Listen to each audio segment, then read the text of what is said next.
quero convidar você a abrir comigo a sua Bíblia em Josué capítulo 9. Nós vamos meditar aqui na palavra do Senhor. Josué capítulo 9, versículo de número 3 fala assim: Contudo, quando os habitantes de Gibeon souberam que Josué tinha feito com Jericó e Ai, recorreram a um ardil. Enviaram uma delegação trazendo jumentos carregados de sacos gastos, vasilhas de couro velha, rachada e remendada. E os homens calçavam sandálias gastas e remendadas e vestiam roupas velhas. E os pães do seu suprimento estavam eles secos e esmigalhados. Foram a Josué no acampamento em Gilgal e disseram a ele, aos homens de Israel: Viemos de uma terra muito distante, queremos que vocês façam um acordo conosco. Então você deve se lembrar que a ordem do Senhor para Josué foi que ele entrasse, fosse que ele entrasse na terra prometida e ele conquistasse ali todas as cidades.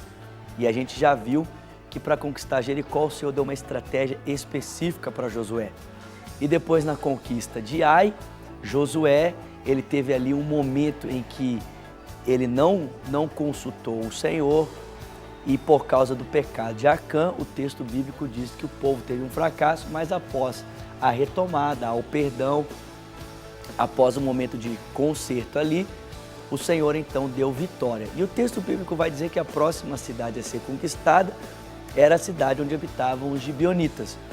Mas os gibeonitas, sabendo o que o Senhor já tinha feito com o Jericó e Ai, então eles tomaram uma providência e eles então enganaram os filhos de Israel. E como é que eles enganaram?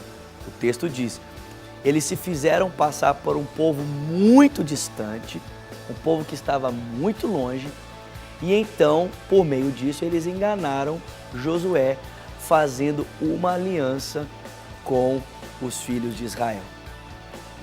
Nós temos que lembrar-nos, querido, que na nossa vida Deus está do nosso lado e é a obediência à sua palavra e à sua graça e a obediência à sua palavra que vai nos possibilitar vivermos os milagres, vivermos as maravilhas de Deus. Quando a gente desobedece a palavra e caminha em pecado, como aconteceu ali em Ai, então nós vamos passar a sofrer as consequências dessa desobediência, desse pecado. Mas quando há restauração, então o Senhor pode voltar a nos fazer andar em vitória, em conquista. Mas a gente percebe que há uma outra dificuldade que a gente pode enfrentar na nossa vida diária, nas nossas conquistas diárias, que é essas estratégias do inimigo, esses ardis de Satanás contra a nossa vida para nos tirar o foco, para nos roubar o alvo.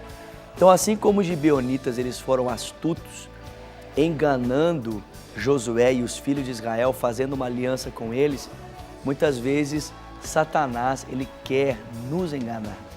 O texto de 1 Pedro diz para os judeus que estavam dispersos, ele diz assim: olha, sede sóbrios e vigilantes. Então o povo estava disperso, as tribos estavam dispersas e Pedro diz: sejam sóbrios e vigilantes, porque o diabo, vosso adversário, ele anda ao derredor, rugindo como um leão que possa tragar. E eu gosto de pensar que Satanás, gente, ele não vai pular na nossa frente, gritando, buscando nos assombrar. Não, o diabo ele é muito mais sutil do que isso. Ele não quer se fazer perceber. Então, às vezes a gente está preocupado com os grandes desvios, Mas, querido, para a gente chegar nos grandes desvios, Satanás vai nos levar às pequenas distrações. Então, muitas vezes você está preocupado aí, pensando assim: tem que tomar cuidado com aquele pecado que é grande, tem que tomar cuidado com aquele negócio que é grande.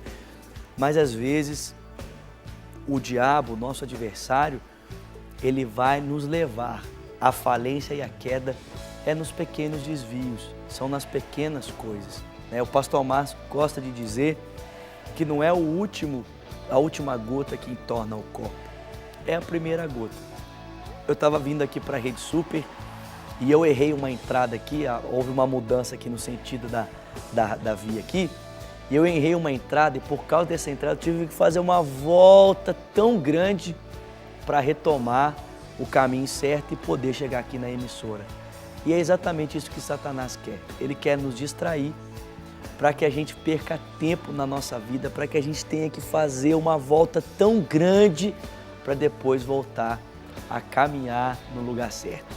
Por causa dessa aliança que os filhos de Israel fizeram com os gibeonitas, Josué teve que lutar guerras e batalhas que não eram as guerras dele. É verdade que o Senhor foi tão misericordioso com Josué que usou dessa aliança equivocada que foi feita para dar vitória a Josué, aos filhos de Israel. Deus foi misericordioso, transformou a maldição em bênção, mas eles tiveram que enfrentar batalhas que não eram as batalhas dele. Tudo isso por quê? Porque eles foram enganados. Tudo isso porque Satanás, de uma maneira astuta, convenceu. Satanás, de uma forma astuta, ludibriou, enganou os filhos de Israel ali. E é exatamente isso que ele quer fazer muitas vezes comigo e com você. Sabe, um dos enganos que o inimigo ele quer lançar no seu coração nesse dia é que você não precisa de ninguém. É que você pode sozinho. Talvez você esteja aí isolado, sozinho na sua casa, sozinho, pensando assim, eu dou conta, sozinho eu vou conseguir, sozinho eu vou vencer. Deixa eu dizer algo para você, ninguém consegue vencer sozinho. O que Satanás quer é exatamente que você se torne uma presa fácil, porque sozinho nós estamos vulneráveis, sozinhos nós estamos muito mais suscetíveis ao engano. O que você precisa é de estar na companhia das pessoas. Talvez você fale assim, eu não preciso, para quê? Para que ir numa igreja? Para que frequentar uma célula? Para quê? É exatamente isso que Satanás quer que você pense, que você não precisa, que você é autônomo, que sozinho você dá conta. Mas todos nós precisamos de pessoas. O apóstolo Paulo mesmo, ele vai dizer na sua segunda carta a Timóteo, no capítulo 1, que ele precisava de pessoas. Ele foi encorajado por um homem chamado Onesíforo. Foi Onesíforo que encorajou Paulo nos momentos em que ele estava abatido. O próprio Senhor Jesus precisou de gente. Em Mateus capítulo 26, quando ele estava ali angustiado no jardim do Getsêmani, ele contou com a companhia dos seus discípulos. Ninguém consegue vencer na vida cristã sozinho. A gente precisa de pessoas nos ajudando, nos orientando. E eu te pergunto aí nesse dia, quem é que está acompanhando você na sua caminhada? Talvez uma das estratégias que Satanás mais quer é exatamente isso, é que você seja sozinho, seja autônomo.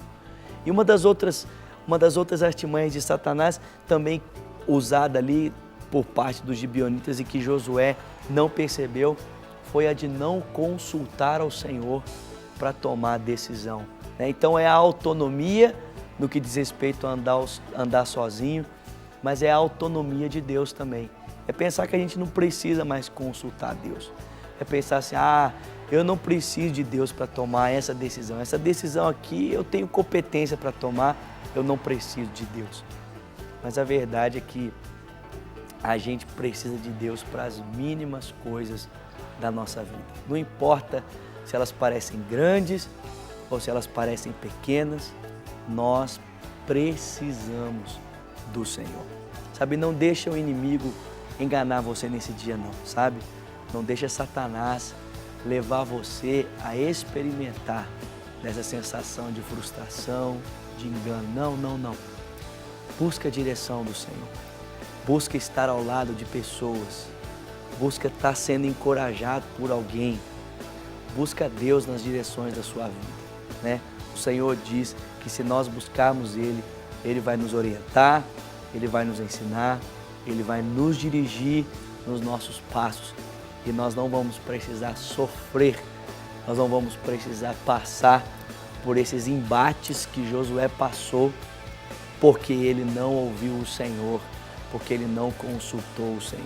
Sabe, que nesse dia você receba, em o nome de Jesus, direção para a sua vida, que você receba fortalecimento, que você receba em o nome de Jesus graça, favor, que você receba misericórdia da parte